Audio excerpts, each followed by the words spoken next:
मैं अपने पुरखाओं को याद करना चाहूंगा, स्मरण करना चाहूंगा। रूपोलंग पांडली बारी कुपार लिंगो, याया दही कली कंकाली, रायताड़ जंगो हीरा सुका लिंगो और सारे मेरे पेन पुरखा शक्ति जिनको मैं बहुत मानता हूं और उनके ही कार्य और उनके पद पर मैं चल रहा हूं। आज का जो प्रोग्राम है यह क्रांति सूर्य बिरसा मुंडा के जयंती दिवस पर है, लेकिन इस प्रोग्राम को करने का जो पर्पस है, जो उद्देश्य है, जिसकी वजह से हम यहाँ पे इकट्ठे हुए हैं, वो आज आपको मैं समझाने की कोशिश करूंगा। उसके पहले इस मंच पर, लिंगो मंच पर सभी जो मान्यवर बैठे थे, संस्थापक थे और बहुत सारे हमारे सगा संबंधी थे, मेरे मरावी जी थे, मरस कोल्ले जी थे, सभी को मैं एक बार में सेवा जोहार करता हूँ। वैसे इस प्रोग्राम का आयोजन उइके जी आपने बहुत बढ़िया किया है। भले ही लोग इधर उधर कार्यक्रम होने की वजह से ज्यादा जुड़ ना पाए हो, लेकिन जो भी कार्यक्रम बन रहा है, हो रहा है, बहुत बढ़िया हो रहा है, बहुत अच्छा हो रहा है। तो इसी के लिए पहले उइके जी और उनके टीम को बहुत बहुत सादर सेवा जोहार। बहुत बढ़िया प्रोग्राम बनाए हैं और जो प्रोग्राम जिसके बिना पूरा नहीं हो सकता वो आप लोग, हमारी मातृशक्ति पितृशक्ति, आप भी सभी लोग बैठे हैं और उम्मीद करता हूं कि मेरी पूरी स्पीच होने तक आप सभी लोग यहाँ पे बैठे रहेंगे। एक बार खुद के लिए जोरदार तालियां बजाइए। और आप लोग थोड़ा सा बैठ सकते हैं, मैं थोड़ा समय लूंगा, आप बढ़िया से बैठ जाइए, पानी वानी पीजिए, ठीक है। तो बात करते हैं यहां से कि आज का जो दिन है, ये दिन इसलिए नहीं है कि क्रांति सूर्य बिरसा मुंडा या बाकी क्रांतिकारियों को सिर्फ याद किया जाए, है ना। मराठीत बोलू का चालेल की हिंदी? हिंदी समजते ना? बरं, मी हिंदी मराठी मध्ये करेल, चालेल? आजचा दिवस हा क्रांती सूर्य बिरसा मुंडा, मी क्रांती सूर्य या शब्दावर जास्त जोर देतोय बरं, याचं कारण तुम्हाला सांगेन मी नंतर। क्रांती सूर्य बिरसा मुंडाची जयंती आहे आणि म्हणूनच आपण एकत्र आलो। हा जर न्यूनगंड बाळगला असाल तर हा चुकीचा आहे। हा जो दिवस आहे हा आपल्या एकात्मतेचा आहे, हा दिवस आपल्या हक्काचा आहे। या दिवशी आपण आपले हक्क मांडू शकतो, कारण क्रांती सूर्य बिरसा मुंडाने इंग्रजांसोबत लढाई केली एवढंच लोक सांगतात, पण का केली? गरज काय होती? काय गरज पडली त्यांना इंग्रजांसोबत लढायची? कारण होतं जमीन। सगळ्या क्षेत्रात सगळ्यात आधी जर कोणी आलं असेल या देशात, या धर्तीवर, तर तो पहिला आदिवासी, एवढं मानतात। आणि याच गोष्टीला तुम्हाला समजावून सांगतो की आपण एका गावात 15 घरं, 10 घरं, 4 घरं, 3 घरं असा समाज या एरियात आहे। आणि त्याच्यामुळे काय होते, बाकीचा समाज जास्त असल्यामुळे त्यांची संस्कृती, सभ्यता न कळतपणे आपल्यात ती भिनली जाते। मग जेव्हा एखादा माणूस आपल्या समोर येतो, आपल्या मुलाबाळासमोर येतो, आपल्या पत्नी समोर येतो आणि म्हणतो हे आदिवासी आहे, तेव्हा त्याचा जो म्हणण्याचा अर्थ आहे ना, तो वेगळा असतो। जंगलात गेलेले मागासवर्गीय, त्यांना काही समजत नाही असे आदिवासी। संविधानात जर जागा नसती, बाबासाहेबांनी लिहून ठेवलं नसतं, तर कदाचित आपल्याला 1 रुपया सुद्धा या सरकारने आपल्याला दिला नसता। समजून घ्या, तुम्हाला आदिवासी अस्मिता आणि कल्चर काय पहिलं हे आपण समजून घेऊ प्रेमाने। हे मी भाषण देत नाहीये, मी तुमच्याशी बोलायला आलो। भाषण बरेच झाले, भाषण द्यायची गरज नाहीये। मी तुमच्याशी डोळ्यात डोळे घालून यासाठी बोलायला आलो की तुम्ही जी आपली भाषा संस्कृती विसरला आहात, आता त्याच्याकडे युटर्न मारा, गरज आहे। जर आता तुम्ही केलं नाही, आता तुम्ही आया बहिणी मावशी काका बसलेले आहात, आता तुम्हाला असं वाटलं असेल मी 50शीचा झालो, आता समाजाची अस्मिता अंगात आणून का करू? तुम्ही आज अस्मिता अंगात आणत असाल तर तुमचे मुलं बाळ उद्या त्याचं मंडप उभं करणार आहे। कारण म्हणायला आम्ही गोंड प्रधान आहोत, भाषा आहे का? आहे का? टिकली का? भाषा कुठून ऐकता? गाण्यामार्फत। माहित नाही गोंडीत काय कशाला म्हणता, है ना, अशी परिस्थिती आहे। मग या परिस्थितीत असल्यावर पुढे चालून येणारं संकट उभं आहे आणि त्या संकटाबद्दल तुम्हाला सांगणार आहे। येणाऱ्या 4 ते 5 वर्षात सरकार कुणाचंही बसू दे, मी काय म्हणतोय चांगलं आहे का? येणाऱ्या 4-5 वर्षात सरकार कुणाचंही जरी बसलं तरी एक टांगती तलवार आदिवासींच्या मानेवर आहे आणि ती तलवार आहे सर्वेची। कारण आदिवासी माणूस हा आपला जमिनीचा हक्क मागतोय, आदिवासी माणूस त्यांना जंगलाचा हक्क मागतोय, आदिवासी माणूस त्यांना पाण्याचा हक्क मागतोय। आणि हे जर गव्हर्नमेंटनं देऊन दिलं तर गव्हर्नमेंटच्या हाती काय? काहीच नाही। आणि म्हणून जेवढे आदिवासी लिस्ट मधून कमी करता येतील येणाऱ्या 4-5 वर्षात तेवढे कमी करतील. षडयंत्र काहीही राखतील, काही षडयंत्र होईल, तुमचा सर्वे करण्याचा प्रयत्न करतील, तुमच्या घरी येऊन विचारतील, सगळं करतील. कारण एकच, इथला आदिवासी खचला पाहिजे आणि त्याची संख्या कमी झाली पाहिजे. कळत आहे? मी कोण्या एका राजकारण्याच्या नावावर डोबर फोडणार नाही, सगळे एकच आहे. फक्त म्हणण्याचा अर्थ का, पण जेव्हा हे 5-10 वर्षांनी सर्वे करतील, आदिवासींचा सर्वे करा, गोंडांचा करा, परदानांचा करा, कोलामांचा करा, माडियांचा करा, हा जेव्हा सर्वे कराल तेव्हा सर्वे मध्ये सविस्तर प्रश्न असतील. माझ्या माया मावशी घरी राहतात, त्यांच्याकडे गेलं की तो सर्वेवाला पहिला विचारल, कोणत्या आडनावाचा? नाही जी मी उईके सिडाम. बरं, किती देव? नाही जी 6 देवे. इथपर्यंत आलं, बरोबर झालं. बरं, काय देवाचे नाव? नाही माहित. बरं, तुमचा झेंडा कोणता? नाही माहित. बरं, तुम्ही सिडाम ना, तुमचा गड कोणता? बरं, ते जाऊ दे. बरं, तुम्ही मडावी ना, तुमचा झाड कोणता? तुम्ही पोरते, तुमचा पक्षी कोणता? तुम्ही कर्नाके, तुमचा प्राणी कोणता? तुमचा रंग कोणता? आणि हे जेव्हा त्या सर्वे मध्ये विचारल, बोगस काढण्याच्या नादात चांगले चांगले आमच्या गव्हाचे दाणे निघून जाते. आणि हे आज नाही, उद्या नाही, परवा होणार आहे डेफिनेटली. कारण माहिती आहे त्यांना, एवढं माहिती आहे की जो आदिवासी समाज आहे तो इतरत्र समाजाची पूजा अर्चा त्यांचं सगळं करायला लागला, पण त्याला त्याची कल्चर, त्याची संस्कृती माहितच नाही. आणि याचाच फायदा गव्हर्नमेंट घेणार आहे. याचाच फायदा जे राजकारणात बसतील लोक, जे षडयंत्र करतायत की फुटच पडली पाहिजे, प्रधान वेगळेच, गोंड वेगळेच राहिले पाहिजे, कोलाम वेगळेच राहिले पाहिजे, माडिया वेगळे राहिले पाहिजे, हे ज्यांचे षडयंत्र आहे उद्या चालून तुमच्या घरी येऊन दस्तक देतील. आणि त्याला एकच तुम्ही वाचवू शकता. तुम्ही आता माया मावशी, माझे काका, मामा, तुम्ही सगळेजण ऐका, या छोट्या छोट्या गोष्टी लक्षात ठेवा, स्वतः पाठ करा आणि त्या छोट्या बाळाला, तुमच्या घरी शिकणाऱ्या बाळालाही सांगा की तो सिडाम, त्या सिडामचा अर्थ काय होते, त्याचा झाड का, त्याचा रंग का, त्याचा गड का, त्याचं काय, तुमचा पेरसा पेन कुठे आहे. इथपर्यंत तुमची सगळ्यांची माहिती आहे, हे सगळं आपल्याला माहित नाही. आणि म्हणून आपल्याला वाटते आदिवासी म्हणजे मागच्या बाजूचा, बाकी समाज मोठे झाले, आम्ही त्यांच्या पायाखालची. सगळ्यात पहिला या धर्तीवरचा, सगळ्यात पहिला मानव आपण. या धर्तीवर सगळ्यात पहिली शेतीची क्रांती करणारा माणूस आपण. या धर्तीवर सगळ्यात पहिलं गाव बसवणारा माणूस आपण. या धर्तीवर सगळ्यात पहिलं संघटन बनवणारा माणूस आपण. आहात का तुम्ही कुठल्या लिस्ट मध्ये आहात? कुठल्या मंत्र्याचे मोठे मंत्री झाले? आणि झाले ते आपले झाले का? कारण कोणी प्रश्न विचारत असेल तर त्याचे उत्तर आमच्याकडे नाही. ही गोष्ट आज आपल्याला स्वीकारावं लागेल की आपल्याकडे त्याचे उत्तरच नाही. मग आधी जर आपण उत्तर शोधले, कोणाची काय मजाल आहे आपल्या आदिवासी समाजावर बोट उगारायची? वाटते तुम्हाला? आज जर असं वाटतं आपल्याला की आम्ही गोंड इथं कमी आहो, प्रधान इथं कमी आहो, माडिया तिथं कमी आहो, कोलाम तिकडं कमी आहो, भिल तिकडं कमी आहो. अरे पण तुम्ही जर सगळे एकत्र आले तर कमीचे किती होता? एक आमदार उभं करू शकता किंवा पाडू शकता एवढी ताकद आदिवासी समाजात आहे. तो कुठल्याही जिल्ह्याचा असेल, फक्त ती समजण्याची गरज आहे. आणि ती तेव्हा समजू शकते जेव्हा तुम्ही आपला बेस, जो पाया आहे, त्याला समजून घ्या.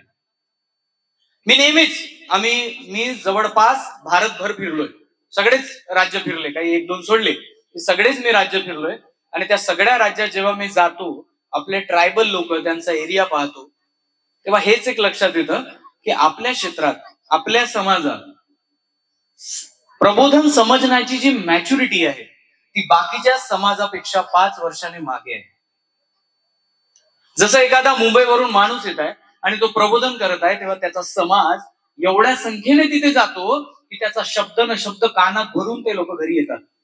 पण माझा समाज हा यवतमाळ असेल, वर्धा असेल, चंद्रपूर असेल, कुठेही असेल, वाईट वाटून घेऊ नका, गाणे लागले की स्टेजच्या जवळ, गाणे बंद झाले ना भाषण सुरू झाले की स्टेजच्या बाहेर. आणि त्याच्यामुळं हा एक मोठा गड्डा आहे आपला. आज मी खूप हुशार का मारायला नाही आलो. आज तुम्हाला सगळ्यांना आपल्या मनातली कडकड सांगायला आलो.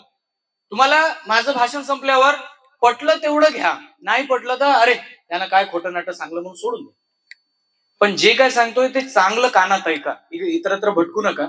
आणि मला माहिती आहे तुम्ही इथे जर 100च असाल तरी बरोबर नॉलेज तुमच्या कानात गेलं तर तुम्ही त्याचे 1000 करायला मागे पुढे पाहणार. आणि असाच आपला माणूस जोडायचा असतो. बाबासाहेबांनी सांगितलं आणि बाकी महापुरुषांनी सांगितलं. काय सांगितलं? शिका, संघटित व्हा आणि संघर्ष करा. आपण शिकत आहोत पण आपलं संघटन नाहीये. किंवा जे संघटन आहे ते मुंबईला आहे, जे संघटन आहे ते नागपूरला आहे, आपल्या जवळ काही नाही. भले आप एका घरात, एका गावात 15 घरं, एका गावात 10 घरं, एका गावात 4 घरं जरी असू तरी आपलं संघटन होणे गरजेचे आहे. कारण हेच संघटन येणाऱ्या आमदार खासदारावर प्रेशर निर्माण करू शकते. समाजाचा एकटा माणूस जाऊन झगडल्यानं होत नाही. आणि त्यासाठी तुम्ही आज, मला वाटते हे पहिलं कार्यक्रम आहे जिथे भागाईमध्ये होत आहे. तर मी तुम्हाला विनंती करीन, तुम्ही जे जवळपासचे 4-5 गावात यावर्षी तुम्ही भागाईमध्ये आयोजित केलं, पुढच्या वर्षी सेकंड गावात करा. सगळे मिळा आणि एक नाव द्या. क्रांतीसूर्य बिरसा मुंडाचं द्या, बाबूराव शेडमाकेचं द्या, वीरांगना राणी दुर्गावतीचं द्या, कुठलंही नाव द्या. त्या संघटनला एक नाव द्या आणि ते संघटन रजिस्टर करा. आणि दरवर्षी टार्गेट करा की दरवर्षी तुम्ही त्या संघटनात 200 ते 300 लोक जोडले पाहिजे. येणाऱ्या 5-6 वर्षात तुम्ही जर 4-5 हजार लोक त्या संघटनात जोडले, आमदार तुम्हाला फोन करते, दादा प्रोग्राम कराल तर मी येतो. संघटनात एवढी पॉवर आहे. म्हणून आज जरी आपण 50, 60, 100 दिसतो, आज खचून जाऊ नका. सुरुवातीला बिरसा मुंडा सोबतही कुणीच नव्हते. असं वाटायचं लोकांना इंग्रजांचं राज्य, इंग्रज सगळ्यांवर गुलामगिरी करतायत. आणि त्यात एक जवान पोरगा उभा राहतो आणि म्हणतो हे आमची जमीन आम्हाला पाहिजे, तुम्ही इथून निघून जा. कोण ऐकेल? इंग्रज सगळ्यांना मारायचे आणि त्यातल्या त्यात इंग्रजांचं तर वेगळंच. पण गावचा सावकारही सोडायचा नाही आपल्या गरिबांना. मुठभर मीठ उधार द्यायचा आणि आयुष्यभर त्यांची जमीन खायचं. बिरसा मुंडाचा उलगुलान लढा हा फक्त इंग्रजाविरुद्ध नव्हता, तो अशा भामट्यांविरुद्ध होता जे आदिवासींची जमीन बळकावत होते. आणि त्याच्यामध्ये अग्रेसर होता साहुकार. थोडीशी उधारी द्यायचा आणि पूर्ण जमीन खायचा. आणि आयुष्यभर तो माणूस त्या जमिनीवर जाऊ शकत नव्हता, कारण 300 ते 400 ते 500 रुपये उधारी त्याच्यानं चुकवलं होत नव्हतं. आणि त्याच्यावर तो चक्रवाढ व्याज लावायचा. अशा लोकांपासून रक्षा केली तंट्या मामा, क्रांतीसूर्य बिरसा मुंडा, वीर बाबूराव शेडमाकी, राणी दुर्गावती, हे जे सगळे तुम्ही नाव पाहतात गुंडाधूर पासून, हे सगळे नाव याच्यासाठी आज मोठे झाले. आणि याचं चित्र आज आपल्यासमोर याच्यासाठी आहे की त्यांनी खरंच आपलं बलिदान दिलं. त्यांनी माझी बायको, माझं पोरग, माझं घर, माझी चूल नाही पाहिली. आणि म्हणून ते पूजनीय आहेत. आज बिरसा मुंडाचे स्टॅच्यू गावागावात लागतात. एकदा त्यांचा पुतळा मांडला की लोक ढुंकूनही पाहत नाही. त्याच्यावर कावडा काय करतोय त्याला धुवायचं नाही धुवायचं लक्ष नाही. फक्त त्यांना हे म्हणायचंय मी पुतळा मांडून दिला गावात. अरे पण ज्या महापुरुषाचा तुम्ही पुतळा मांडला त्या महापुरुषाच्या पुतळ्याचा मेंटेनन्स कोण करणार? त्याला चांगलं कोण ठेवणार? आणि जर आपली तीच जागा, तो ठाणा व्यवस्थित राहत नसेल तर बाकी समाज काय म्हणेल? मग त्याच्यापेक्षा त्या महापुरुषाचा पुतळा मांडून तुम्ही जर तिथे घाण करत असाल त्याच्यापेक्षा मांडू नका. पुतळा मांडल्याने सामाजिक क्रांती होत नाही. सामाजिक क्रांती तेव्हा होते जेव्हा तुम्ही दिमागात हे सांगाल स्वतःला की नाही बाबा, माझी संस्कृती, माझी विचारधारा वेगळी आहे. आणि तेव्हा ती क्रांती होईल. आम्ही एमपीत जातो, ओडिसात जातो, तिथलं कल्चर पाहतो. यवतमाळ ते पूर्ण विदर्भ फिरलेलो आणि प्रत्येक क्षेत्रातलं तुम्ही मेळघाटातलं म्हणा, तुम्ही कुठलंही कल्चर पाहून त्याचं आत्मसात करून आलो. आणि त्याच्यामुळे आता जो मी तुम्हाला गोंडियन संस्कृतीबद्दल शब्द सांगणार आहे तो व्यवस्थित ऐका. मी तुम्हाला खूप असं मोठं नॉलेज देऊन जाणार नाही, पण शॉर्ट मध्ये सांगतो की या जगात सगळ्यात पहिले, इस दुनिया में सबसे पहले लोग अगर कोई है तो वो है इस देश के आदिवासी मूल निवासी. और ये मैं नहीं कह रहा हूं, बहुत सारे इतिहासकार कहते हैं कि आदिवासी इस दुनिया का पहला व्यक्ति है जिसने खेती बाड़ी शुरू की, जिसने बहुत सारी चीजें, खेती की क्रांति भी आदिवासी ने लाई, बहुत सारी चीजें आदिवासी ने लाई। और जब गांव बैठने लगे तब जाके हम लोगों से कुछ समुदाय बटे, और जो समुदाय बट गए वो समुदायों ने अलग धर्म, अलग पंथ संप्रदाय को धारण किया। ये सभी जड़ जो है यही से निकलती है। याद रखना, कोई भी कह रहा हो कितना भी बड़ा, मेरा हिंदू धर्म है, मेरा मुस्लिम है, मेरा क्रिश्चियन है, मेरा पारसी है, जैन है, जो भी धर्म वाले लोग बोलते हो हम इतने साल प्राचीन है, उतने साल, उसको बोलो तेरा भगवान कितना साल प्राचीन है? 10,000 साल। तो उससे भी पहले 1,00,000 साल पहले का मेरा लिख ले, क्योंकि तुम लोग, तुम्हारे धर्म, तुम्हारे विचार यही से, हमारे यहां से निकले। और अगर एक संस्कृति से अनेक धर्म बन सकते हैं तो देखो वो संस्कृति कितनी पावरफुल होगी। और उसी पावरफुल संस्कृति को हम सब लोग भूल रहे हैं। और इसलिए मैं बताने आया हूं आपको कि कल्चर, सभ्यता कितना इंपॉर्टेंट है। जैसे कि एक बच्चे को मैंने अभी बताया, एक बच्चे को बुलाया गया क्लास में बुलाया गया और पूछा गया कि कौन है तू? नहीं सर मैं गोंड हूं, मैं गेड़ाम हूं। अरे गेड़ाम कितने देव? अभी उस बच्चे को देव नहीं पता। वो बच्चा घर गया, दौड़ते हुए घर गया, घर में देखा तो माँ और पिताजी नहीं थे, शायद खेत में चले गए। उसने देखा घर में कितने देव हैं, और पूरे फोटो में जो भी थे सबको गिन लिया और टीचर को आके बताया सर मेरे 21 देव है। वो टीचर हंसने लगा। एक्चुअली टीचर को पता था कि एक्चुअली इनमें कितने देव तक होते हैं, तो हंसने लगा। यही बात हमारा बच्चा ना करे तो बेहतर है, ऐसा ना हो। अपने बच्चों को बताओ कि आप मड़ावी हैं तो 7 क्यों है, आप गेड़ाम है तो 6 क्यों है, आप कन्ना के हैं तो 5 क्यों है। ये सब चीजें रीजन के साथ उनको बताओ। अगर नहीं आपको पता है तो पहले आपको पढ़ना है, पिता माता लोगों को पहले पढ़ना है, समझना है। अगर आपको पढ़ना भी नहीं आता है तो वीडियो तो देख ही सकते हो आप, तो वीडियो देखिए, समझिए कि आपकी व्यवस्था क्या है। व्यवस्था बाकी लोगों जैसे बिल्कुल नहीं है, जो बाकी लोग करते हैं वैसे बिल्कुल नहीं है। आपके गोंडी कल्चर में कभी भी कोई भी ऐसा पेन, ऐसा देव नहीं मिलेगा जिसके 4 हाथ हो। मेरी बात ध्यान से सुनिए, और मोस्टली ज्यादा मेरी मौसिया, मेरी माता है, आप ध्यान देकर सुनिए। ऐसा कोई भी पेन, ऐसी कोई भी देवी, ऐसा कोई भी देवता नहीं होता हमारे कल्चर में जिनके 4 हाथ हो, 8 हाथ हो, जिसको 2 मुंह हो, ऐसा नहीं होता। ये जो आपके सामने बिठाया गया, ये जो आपके सामने घूम रहा है ना, और हम भी लोग इनमें फंस गए ना, ये बाकियों का षड्यंत्र है। आदिवासी इंसान कभी भी किसी भी काल्पनिक देवताओं को नहीं पूछता, वो अपने खेती को पूछता है। याद रखिए, ये जो मैं बातें बता रहा हूं, ये अगर आप वीडियो रिकॉर्ड कर रहे हैं, बाद में मेरा वीडियो भी आ जाएगा, तो इसको ध्यान से सुनिएगा। मैं क्या बोल रहा हूं, मैं पॉइंट टू पॉइंट आपको बता रहा हूं कि हम जो लोग हैं वो खेती को पूजने वाले लोग हैं।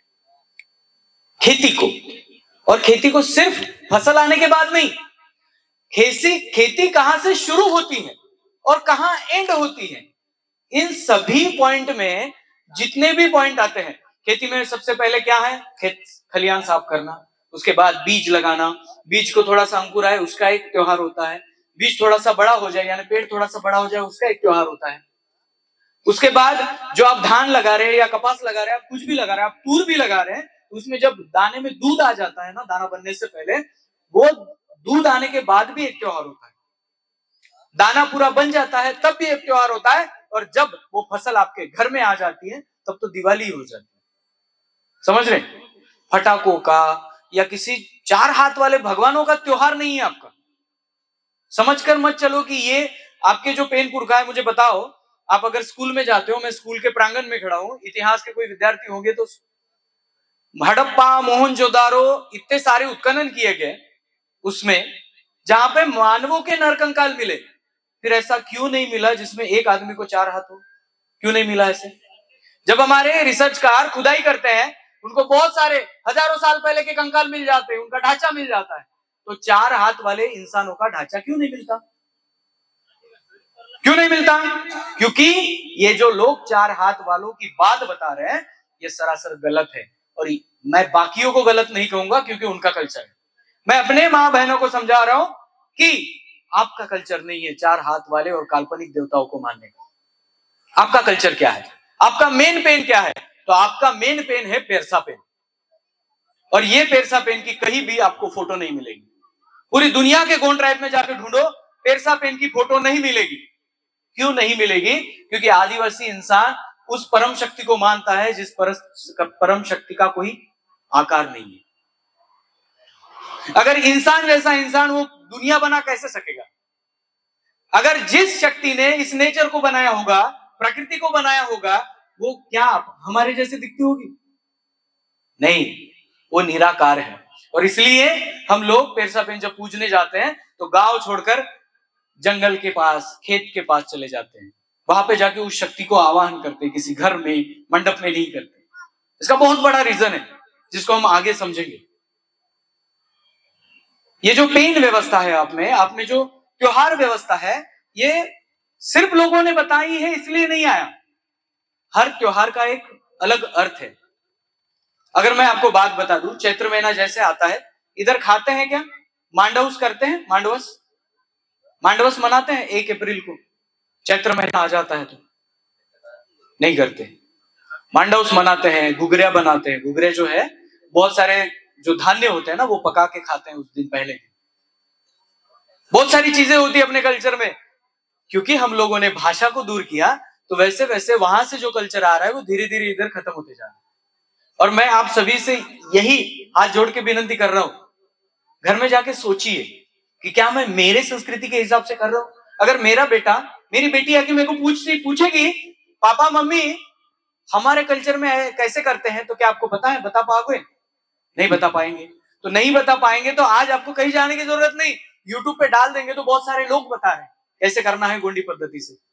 तो हिम्मत करो और कल से जो भी पहला त्योहार आएगा वो त्योहार अपने पद्धति से करो, अपने तरीके से, गोंडी पद्धति। भले ही आपको गोंडी नहीं आती हो, हे पेरसा पेन मी तुला शरण येते, भले मला काहीच येत नाही, पण आता आजपासून मी माझ्या पद्धतीने दंडो करण्याचा प्रयत्न करीन, या भाषेत बोला आणि तुम्ही त्या सणाला, त्या पर्वाला सुरुवात करा,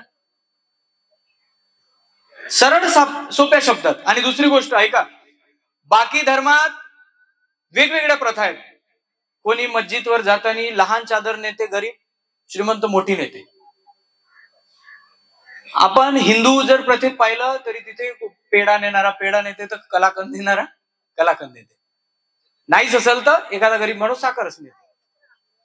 असा पेन पूजेत वेगळेपण ट्रायबल मध्ये नाही, आदिवासी मध्ये नाही. आपल्या आदिवासी मध्ये पूजेची एकच परंपरा आहे.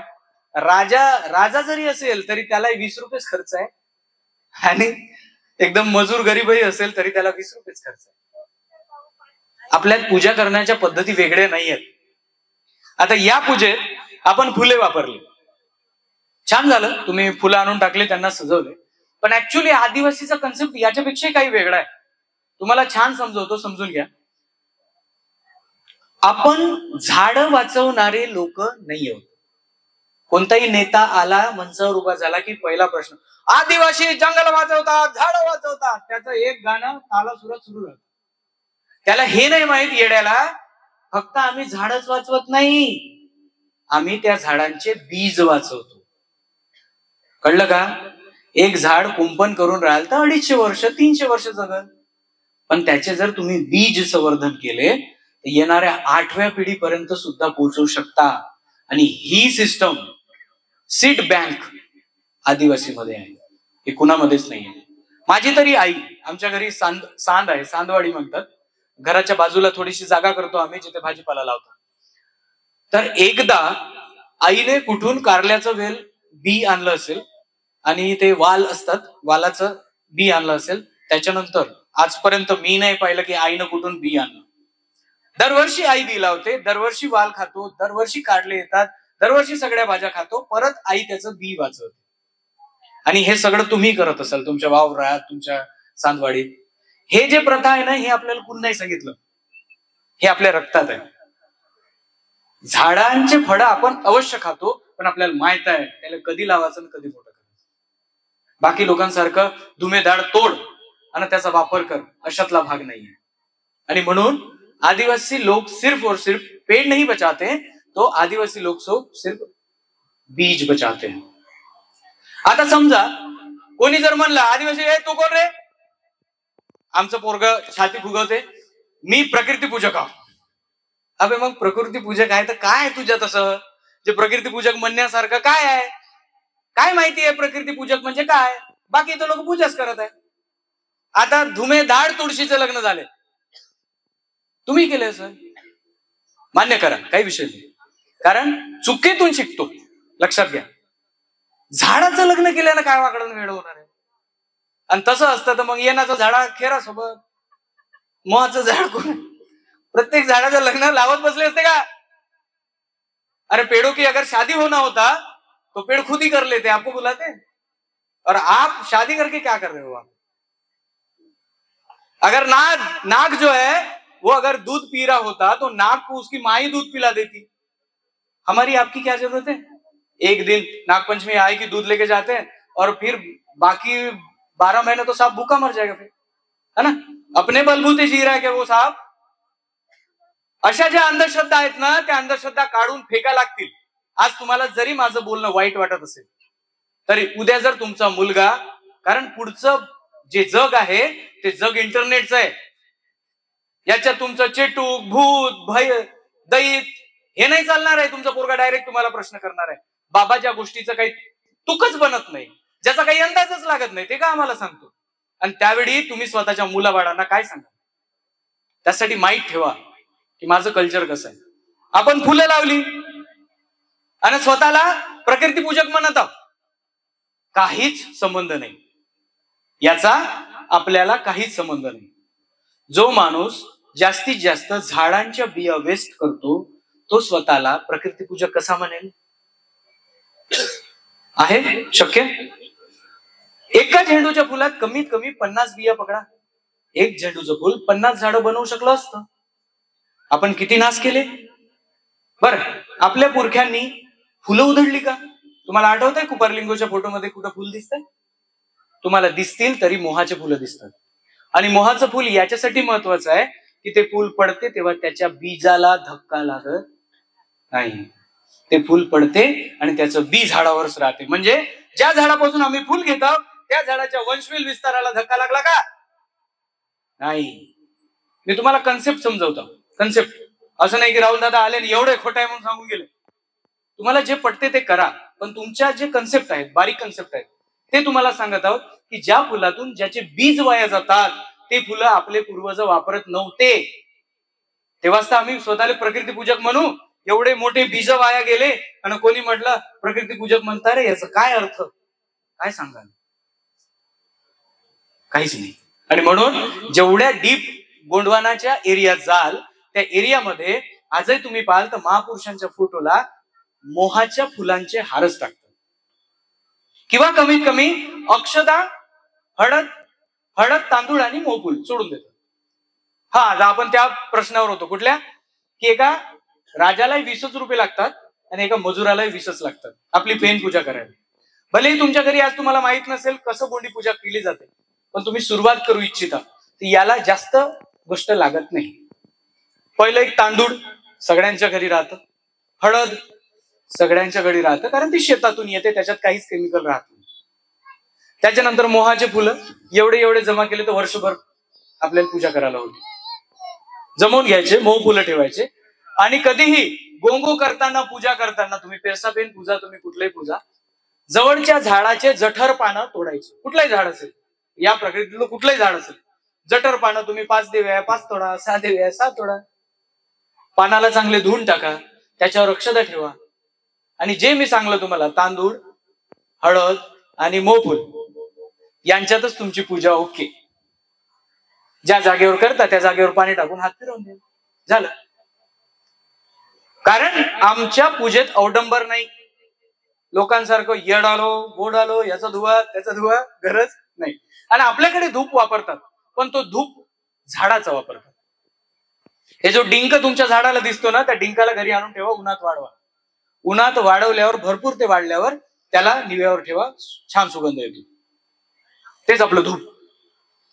आता ते वेगवेगळं आहे, कुठल्या झाडाचा सुगंधित येते, कुठल्या झाडाला थोडं कडवट येते. आपले लोक जे आहे ते जास्तीत जास्त येनाचा डिंक घरी जमा करून ठेवायचे. येनाचं झाड माहिती, येनमारा येनमळा म्हणजे येनाचं झाड आहे, त्या येनाच्या झाडाचा जो डिंक येतो तो सुगंधित असतो आणि त्याला धूप म्हणून वापरत होते. डिंक आलं झाडापासून, तांदूळ आलं शेतीतून, हळद आली शेतीतून, मोफुलं आले झाडापासून. आहे का तुमच्या पूजेत कुठलं केमिकल? नाही. आणि म्हणूनच ही जी कन्सेप्ट आहे ही फार जुनी आहे. तुम्हाला खर्चाची गरज नाही, तुम्हाला जास्त पैसे उधळायची गरज नाही, आपल्या गोंडी कल्चरनुसार करायची. फक्त हे मनाशी गाठ बांधा की आजपासून मी माझ्यात बदल करेन, मी माझ्या समाजाप्रमाणे करेन. आणि त्याच्यानंतर काय होईल, तुमचा मुलगा तसं शिकेल, तुमची घरी येणारी सुनबाई तशी शिकेल आणि पुढचं येणार लेकरू हे छाती ठोकून सांगत सुटेल की मी माझ्या गोंडियन समाजाचा आहे. आणि हेच तुम्ही तुमची संस्कृती अशा प्रकारे घरी वाचवू शकता. फक्त समजून घ्या. कारण आपण समजून घेत नाही आणि लगेच या हु धुमधश, काही फायदा नाही त्याचा. लाखो लोक जरी असतील पण जर चांगले ऐकत नसतील तर काय मतलब. आणि इथे 4च लोक असतील आणि मन देऊन ऐकत असतील तर ते 4 लोक 400 करतील, मला माहिती. कारण देशातल्या अलग अलग कानाकोपऱ्यात जाऊन मी भाषण देतो, अलग अलग भाषेमध्ये त्यांच्याशी संवाद साधतो, तेव्हा मला त्यांचे प्रश्न कळतात की आपल्यामध्ये हीच कमी आहे की आपण व्यवस्थित आलेल्या बाहेरून पाहुण्यांचं व्यवस्थित ऐकत नाही. आणि जर ऐकलं तर आपल्यामध्ये क्रांतीचा बदल होतो. आता थोडस आपण क्रांतीसूर्य बिरसा मुंडावर बोलूया. मला पाणी देता का? पाणी. मी काय म्हटलं तुम्हाला माहिती आहे का? क्रांतीसूर्य बिरसा मुंडाचा जो लढा आहे ना, आता बघा तुम्हाला एक सांगतो, क्रांतीसूर्य बिरसा मुंडा तुमचा मुलगा आज पुस्तकात वाचतोय, है ना? वो झारखंड से थे, उन्होंने ये लढाई लढी, वाह वाह वाह, छान छान छान. बरं तुम्ही मला सांगा, शंकरदेवाचा धडा आहे का पोरांनी? नाही. काऊन नाही आहे? कारण शंकरदेव आपण त्याला देव म्हणतो, भगवान. आणि ज्यांना आपण भगवान करतो की नाही त्यांची स्टोरी वाचत नाही, मग डायरेक्ट नवस मला पाव. ओके. आणि जे महापुरुष आहेत ना त्यांची आपण कथा वाचतो किंवा त्यांची कथा ऐकतो. अरे वाह क्या बात है, बिरसा मुंडा ने 25 की उम्र में इतना बड़ा काम कर दिया. आपलं म्हणणं काय? तुम्ही आता शांतपणे तुम्हाला ऐकवतो, बिलकुल शांतपणे ऐका. आपल्या महापुरुषांना देव बनवू नका, कारण ते महापुरुष ठीक आहेत, कारण त्यांचा इतिहास हा आपल्या येणाऱ्या पिढीने वाचला पाहिजे, समजला पाहिजे. पण तुम्ही जर त्यांना त्यांचे कार्य बिर्य समजत नसाल, भगवान बिरसा मुंडा आज गोड वाटतंय, उद्या तुमचं पोरग मंदिर गिंदिर बांधल तर त्याची जबाबदारी कोण घेईल? कारण आपण आपल्याच लोकांचे कर्तृत्व लपवलेले नाही चालणार. जे भगवान देव आहेत ना ते काल्पनिक आहे. आणि माझं तरी एवढं म्हणणं आहे की माझ्या आदिवासी संस्कृतीशी त्यांचा काही संबंध नाही. माझ्या आदिवासी संस्कृतीत ज्यांना आम्ही कुपार लिंगो म्हणतो, ज्यांना हिरासुका म्हणतो, ज्यांना कलिकंकाली म्हणतो, ज्यांना रायताळ जंगोदाई म्हणतो, ते सगळे 4 हाताचे नव्हते. ते एक सामान्य व्यक्ती होते. आला, जन्म घेतलं, समाजासाठी खूप काही केलं आणि निघून गेले. म्हणून ते आमचे दाई आहेत, म्हणून ते आमचे दाऊ आहेत. असा कुठलाच पाजळपणा इतिहास मी तुम्हाला सांगणार नाही. म्हणून लक्षात घ्या, क्रांतीसूर्य बिरसा मुंडाच नाही तर कुठल्याच महापुरुषाला देव बनवण्याच्या चक्करमध्ये पडू नका. त्या महापुरुषाचा चरित्र आपल्या पोरांना शिकवा. जेवढं पोरं शिकतील, समजतील की एक बिरसा मुंडा अगर इतने सारे अंग्रेजों के खिलाफ में आग लगा सकता है तो हम तो बहुत सारे हैं, हम तो धुआं उडा सकते. हे ज्या पोरात समजल, ज्या पोराला समजल, ज्या बाळाला समजल, समाजासाठी ते पोरग एवढं मोठं काम करून जाईल की तुम्हालाच त्याचा अभिमान वाटेल. पण त्यासाठी समाजाची अस्मिता आपापल्या अंगात आणा, आपापल्या मनामनात भरवा. मला माहिती आहे एका भाषणानं काही होत नाही. मी जातो, सांगतो, त्याच्यापैकी खरंच ज्यांनी मनापासून ऐकलं ते स्वतः सुधार करतात, नाही तर काहीच फरक पडत नाही. पण एक लक्षात घ्या, माझं भाषण ऐकल्यावर आज संध्याकाळी झोपताना विचार करा, राहुल दादांनी काय सांगितलं, काय खरं होतं का, त्याच्यामध्ये काही तथ्य होतं का? आणि पुढची पिढी जर आपल्याला वाचवायची असेल आपल्या समाजाची, तर आपल्याला आज काय करणे गरजेचं आहे. बरं, आता सगळेजण बोलून मोकळे झाले, मेकू गोंडी नाही आती, आम्हाला गोंडी येत नाही, बुजुर्गांनाही नाही येत आणि सगळ्यांनाच गोंडी येत नाही. मग येत नाही हे त्यावरचं उत्तर आहे का? नाही. आज गोंडीवर अनेक पुस्तकं उपलब्ध आहेत. नाहीच पुस्तकं उपलब्ध तुम्हाला भेटले तर मला कॉल करा, मी तुम्हाला एक पुस्तकाचा बंचच कुरिअर करतो. सगळेजण वाटून घ्या. पुस्तकं, गोंडी पुस्तकं घरी ठेवा.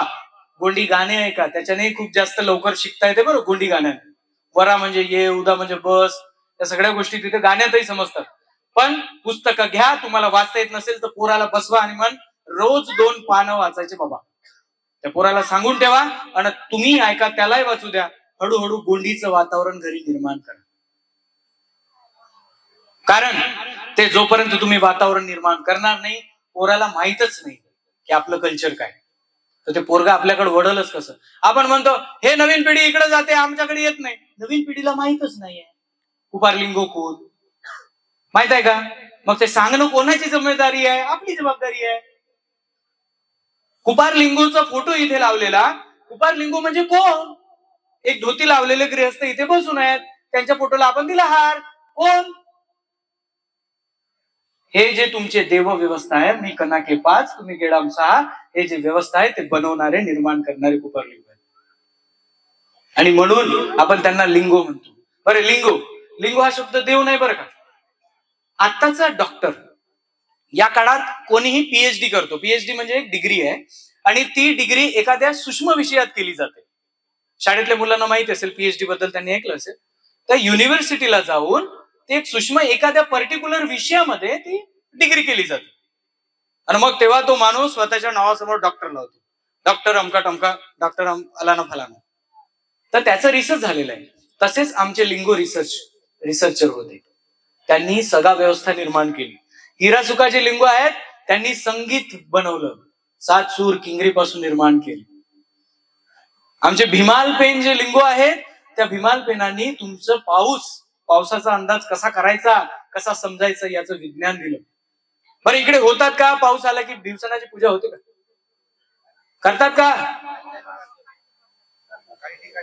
हा, तर कारण आपल्याकडे माहितच नाही भीमाल पेन काय आहे, भीमाल पेनचं महत्व काय, भीमाल पेन कोण होते, काहीच माहिती नाही. तर मी तुम्हाला सांगतो, ऐका. प्रत्येक भीमाल पेन मुठवा लिंगो होते. बरं, तुम्हाला बोर होते का? नाही ना. भीमाल पेन एक मुठवा लिंगो होते आणि त्या मुठवा लिंगोचं फक्त एवढंच महत्व नाही की पावसात जाऊन आम्ही त्याला पुसतो. भीमाल पेनाचं महत्व काय होतं, म्हणणं काय होतं की एक माणूस सांगू शकेल का पाऊस कधी येईल? शक्य आहे? नाही सांगू शकत. आता मला उभं करा, मी सांगेन का पाऊस कधी येईल? मला नाही माहित, नाही सांगू शकत. माणसाची आकलन क्षमता तेवढी नाहीये. पण तुम्ही जर पाऊस कधी येणार आहे हे जर माहित करायचं असेल तर तुमच्याकडे हे पाहिजे, तुम्हाला माहित होते. कसं? जरी माणसाला तेवढी ताकद दिली नसली तरी आजूबाजूच्या राहणाऱ्या प्राणी पक्ष्यांना ती ताकद आहे. आणि म्हणून पावसाचं वातावरण झालं की सगळे पक्षी घरट्याकडे जायला निघतात. मुंग्या बाहेर असतील त्या वारुडाकडे जायला निघतात. म्हणजे तुमच्या आधी कोणाला समजलं पाऊस येणार आहे म्हणून? प्रकृतीला. आणि जर आपण त्या प्रकृतीच्या लक्षणांना समजू तर आपण या सृष्टीला समजू शकतो. हा जो पॉइंट आहे, हा पॉइंट घेऊन भीमाल पेन आयुष्यभर चालले. आणि याच पॉइंटला आपण घेऊन जसे पावसाळे आले, जसा पाऊस लागला की भीमाल पेनाकडे सगळे लोक जातात. कुवारा भिवसन असेल पार्श्वनी किंवा इतर गावाच्या वेशेवर कुठे भिवसन असेल तिकडे जातात. याच्या मागे अंधश्रद्धा नाही, श्रद्धा आहे. कारण आमचे ते पेन आहे, त्यांचं ते नॉलेज आहे आणि त्यांच्या गोंडीमध्ये गाणे गातात, त्या गाण्यामध्ये अर्थ असतो. हे भीमाल पेना, तू आम्हाला हे सगळं नॉलेज दिलं आहे म्हणून आम्ही तुझ्याकडे आलो आहे. कुवारे मुलं फेर धरून नाचतात, मुली फेर धरून नाचतात. का? कारण ते कुवारे होते, अशी आख्यायिका आहे आपल्याकडे. विषय घेतला कुपार लिंगोचा, तर कुपार लिंगोनी गोत्र व्यवस्था केली, तशी हिरासुकांनी म्युझिक म्हणजे आपलं संगीत निर्माण केलं. आज जे सांस्कृतिक कार्यक्रम होणार आहे ते सगळं सांस्कृतिक कार्यक्रम, मी एक सांगतो ना, या दुनियातल्या कुठल्याही गोंड ट्राईब जवळ जा, तो संस्कृती विसरला असेल, भाषा विसरला असेल, डान्स नाही विसरला. हे कुठेही आहे, कारण ते रक्तात आहे, डीएनए मध्ये. त्याला गरजच नाही सांगायची. बरोबर आपलं गोंडी वाद्य वाजलं की त्याचे पाय थिरकतात. हे आपल्या ब्लड मध्ये. पण हे का सुरू झालं? बरं, तुम्ही ऐकून आश्चर्य व्हाल, काही काही आदिवासी पाड्यांमध्ये, कल्चरमध्ये मरणातही नाचतात. आता ऐकून तुमचं वेगळं झालं असेल, मरणात का नाचतात बुवा, एवढी कोणती खुशी आली? तर यालाच मी तुम्हाला समजवायला आलो की आदिवासी माणूस ज्या पद्धतीने, त्या दृष्टिकोनातून त्या गोष्टीकडे पाहतो, बाकी लोक पाहू शकत नाही. जसं आता या एरियात घ्या, मध्यंतरी कारंजा, यवतमाळ या एरियात घ्या, कुणी घरचं मरण पावलं की बस 15 दिवस सगळे म्यूट जातात, शांत, कारण आपल्या घरचा व्यक्ती निघून गेला सगळं. पण तुम्ही तेच आदिवासी पाड्यात जा, त्यांच्याकडे कोणी व्यक्ती घरी निघून गेलं, मरण पावलं, असं नाही की त्यांना दुःख होत नाही, पण त्यांना आधार द्यायला त्यांचे सगळे सोयरे असतात, त्यांचे दंडोक असतात, त्यांचे देव कारण असतात, त्यांचे पेन कारण असतात, आणि त्याच्यामध्ये सगळे पाहुणे एकत्र येऊन त्यांना धीर देतात. आणि म्हणून या सगळ्या चक्रातून ते लवकर बाहेर पडतात आणि लवकर आपल्या कामाला लागतात. याच्या मागचा हा उद्देश नाहीये की दुःख होत नाही.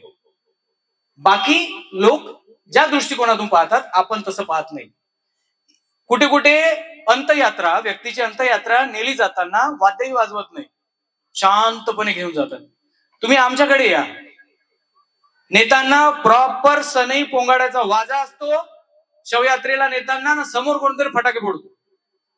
आता तुम्ही म्हणाल हे काय उलट, कारण हे की ज्या घरचा व्यक्ती गेलाय तो गेलाच आहे, दुःख आहेच, पण त्या व्यक्तीची शेवटची जेव्हा यात्रा निघेल ती चांगली निघली पाहिजे आणि आठवणीत राहिली पाहिजे, असा दृष्टिकोन बाळगून सुद्धा त्यांची अंत्ययात्रा काढतात आणि सैनी, फेफरा, वाजा करून आपल्या दंडोकानं त्यांना घेऊन जातात.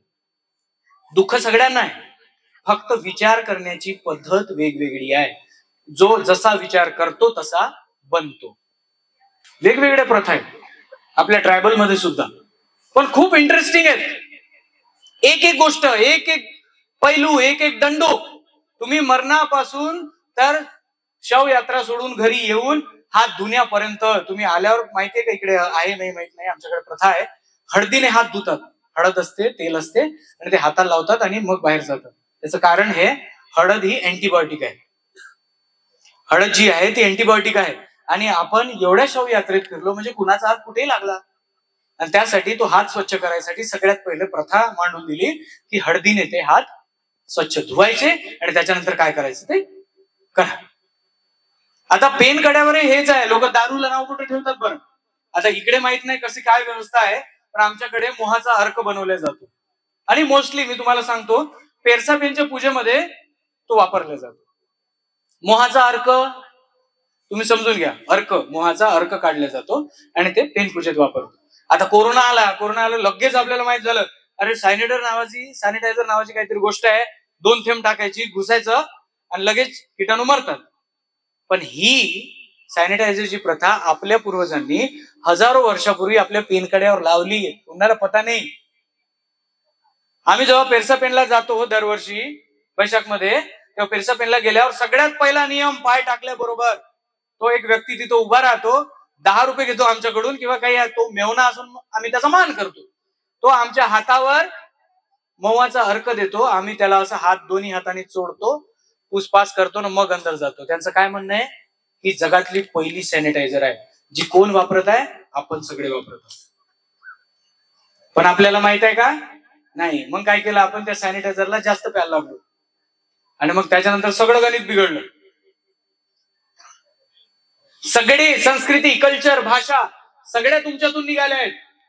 म्हणून गोंडी भाषा ही इतिहासकार द्रविडियन नाही म्हणत, प्रोटो द्रविडियन म्हणते. म्हणजे गोंडी भाषा एवढी जुनी आहे की त्या भाषेतून असंख्य भाषा निर्माण झाल्या.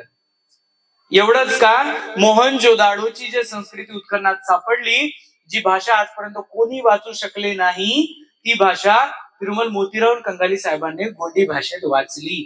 याचा अर्थ की मोहनजोदाडो आणि हडप्पा कल्चर सुद्धा गोंडियन कल्चर होतं.